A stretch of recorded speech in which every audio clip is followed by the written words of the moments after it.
Hi hello welcome to our channel సంతీపి mini vlogs ఆలివన్. ఈరోజు మనం చేపల పులుసు ఎలా తయారు చేయాలో ఇప్పుడు తెలుసుకుందామండి.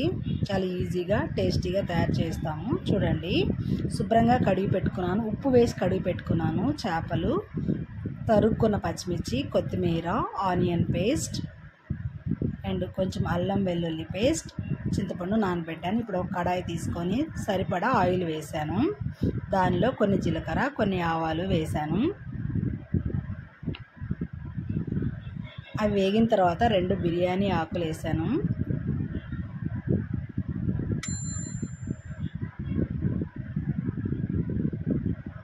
అవి కూడా వేగిన తర్వాత మనం ముందుగా పేస్ట్ చేసి పెట్టుకున్న ఆనియన్ ప్యూరీని వేసాను.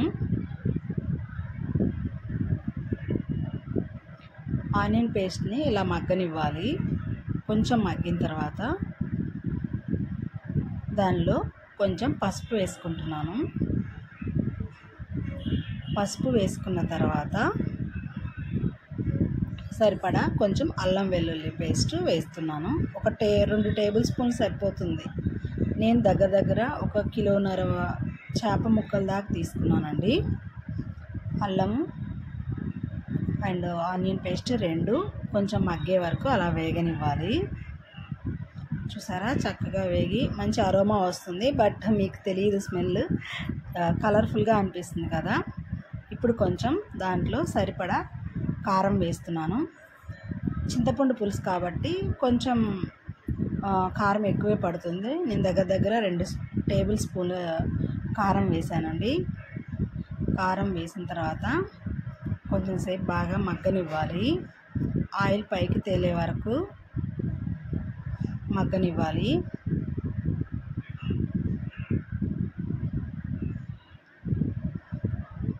కొంచెం సేపు మగ్గిన తర్వాత చింతపండు పులుసు మనం నానబెట్టుకున్నాం కదా, అది కలుపుతున్నాను. చూడండి, శుభ్రంగా చింతపండు పులుసుని కడిగి నానబెట్టుకొని ఇలా రసమయ్యేలా పిసుక్కోవాలి. తర్వాత పిండుకొని నేను తరుక్కున్న పచ్చిమిర్చి వేసానండి. అవి కూడా కొంచెం వేగేలాగా కలితిప్పుకోవాలి. అడుగంటకుండా మీడియం ఫ్లేమ్లో పెట్టి చేసుకోవాలి. ఇప్పుడు మనం చింతపండుని ఇందులో పిండుతున్నాను. చూడండి, చింతపండు ఏదైతే మనం నానబెట్టి చేసుకున్నామో అది. తర్వాత ఒక 2 గ్లాసులు వాటర్ పోసాను.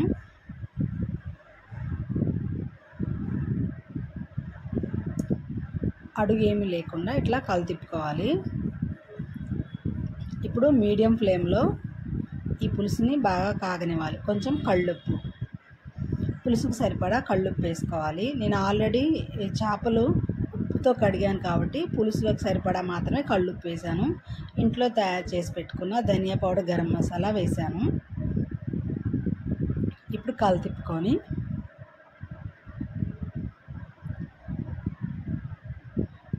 పులుసు బాగా మరిగే వరకు మీడియం ఫ్లేమ్లో పెట్టుకొని మరిగించుకోవాలి.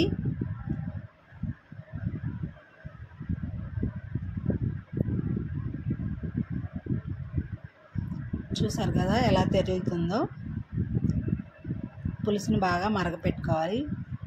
మరిగిపోయిందండి, చక్కగా మరిగింది, మంచి కలర్ఫుల్గా కూడా ఉంది. ఇప్పుడు మనం కడిగి పెట్టుకున్న చేప ముక్కలు ఒక్కొక్కటిగా అందులో వేస్తున్నాను. చేప ముక్కలు ఒకేసారి వేయకూడదు, చక్కగా 1 by 1 వేసుకోవాలి. ముక్కలు చిదిగిపోకుండా వేసుకోవాలి. 1 by 1 అన్ని ముక్కలు వేసాను నేను. ఆల్మోస్ట్ పులుసు చక్కగా మరిగి నూనె బాగా పైకి తేలే వరకు ఉంచాను. ఇప్పుడు మనకి ముక్కలు ఉడికితే సరిపోతుంది.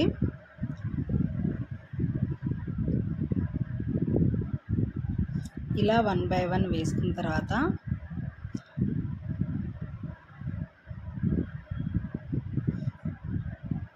ముక్కల్ని కలతిప్పకూడదండి, ముక్కలు చిదుగుతాయి. చేపల పులుసు కదా, ముక్కలు చిదుగుతాయి. జస్ట్ నేను సైడ్లు మాత్రమే ఇలా రౌండ్ తిప్పుతున్నాను, ముక్కలు డ్యామేజ్ అవ్వకుండా అన్నమాట.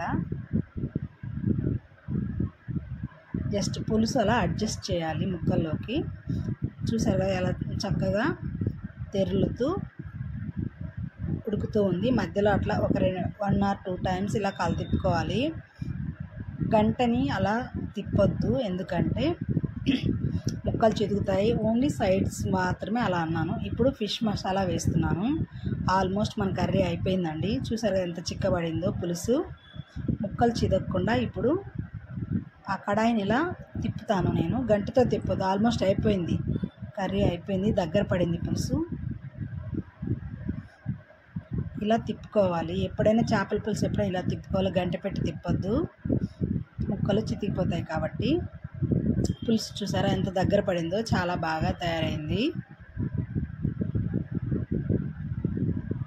ఇప్పుడు మనం తరుక్కున్న కొత్తిమీరని పులుసులో వేస్తున్నాను, గార్నిష్ చేస్తున్నాను. చూడండి,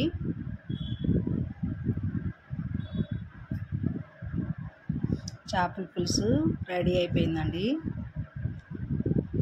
ఈ చేపల పులుసు వేడి మీద కంటే కొంచెం సేపు మగ్గనివ్వాలి. వేడి మీద కంటే చల్లారాక చాలా బాగుంటుంది.